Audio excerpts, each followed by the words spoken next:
too much GH. Many have come and many have gone, but you are a great kankamukashos ability, worth being beheld by every optical nerves. That saith the papacy. Keep watching Too Much GH,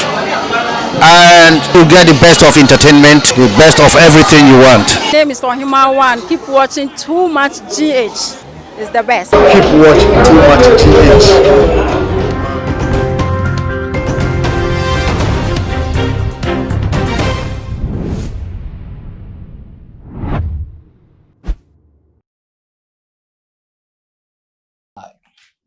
For me, my obibia aqua bashunko, the batuma GH, anything so a munya ba. Mosun for Messi count and in some more, esculated or my moon, a barber so mona, chess a danny near a year, a big movie, na ye casting so a year trending news such as a gonna for Biabo Boom, a year,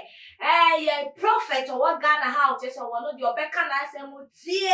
prophet Kofi Wodro, what in Sembi Ababetuja. Na nsɛm a wɔka ne na ne sɛ ɛyɛ mba yo a wɔkɔndɛme ɛyɛ slave queens ana mba bi o mafa to wɔn mo sɛ wɔn de half naked pictures na wɔn betwa ana naked pictures kyɛ sɛ wɔn tile ɛwɔ baby bia no sɛ wɔn nya ahwɛ yie na ɛyɛ coronavirus a ɛba ɛyɛ 2020 na ɛyɛ one ne anyame ɛde sort out ɛyɛ wɔn a immorality ayɛ wɔn ni so agye wɔn ti mu ma no wo be class system ni mu na se ekoba se egrofo ko yo ma se so ma adwen in 2021 ye be ba ne kora de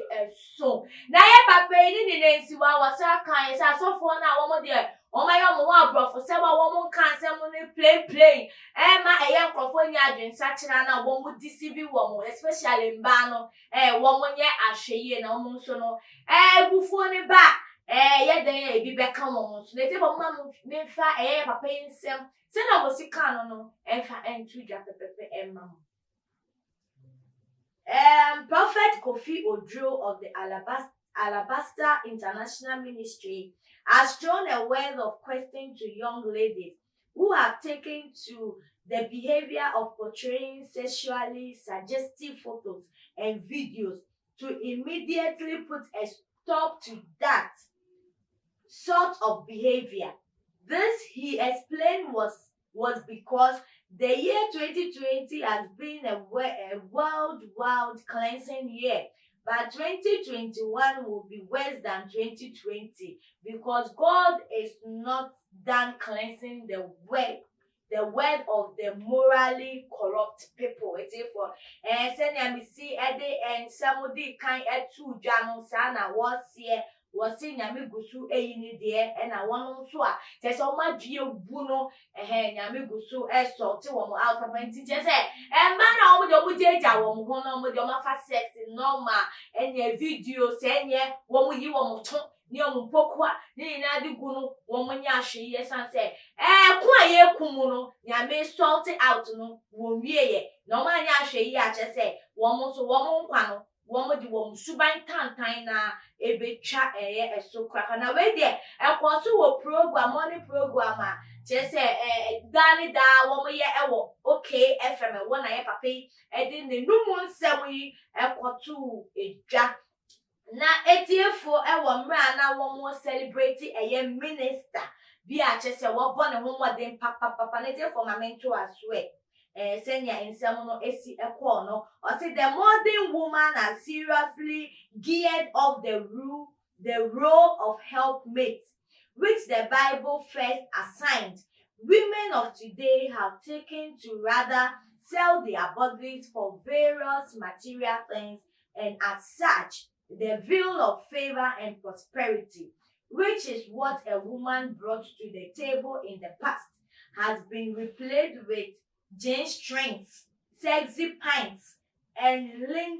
lingerie and twerking videos. What to say? Anka tetene yesi wo ba eye be ma successful afo. enti na sa botaye na nyame de bo eye wo ba we ni monyam e wo ni dwumedie bie mu chese ye bo ba ye papa na so ene emba no afa eye suban foforo ka enam eye enibie dudu a abro so ene dressing painting of face or chese sa na ye ni na embua replacing the original plan of emba na therefore wo share say na ye papa e kan nsem fa eye emba nwa na ne kwan so no na senya wo sika ne nsem se wo nyame ebufuo asori eye 2020 na wo sort out one na wo mu de wo mu say moral de wo mu nibi wo mu de ne kata se shepro ye adwaman ene abrabo entini ni na no what they say ye na ebrom sa na tie anaye papa ya na chese wo hu nyoma ye na wo kan nsem sa se na sitie bia sa na ye na wo bobo so no se wo ba be yi sa na ye ni eji original plan say anka wo ba one check ana say ye papa ne de na wo kan sa na ye original plan say anka wo ba de okata no ho fie na wo ba boafie na wo ba bo na wo modern na so say dem ba wo ba de wo mo pe ni easy way wo mo pe material things wo mo ton mo body no wo mo ton mo ni mo nyam wo mo ton mo bibia de nyanya obenya opene ne ya na therefore say na sitie bia wo so me did say wo wadwenche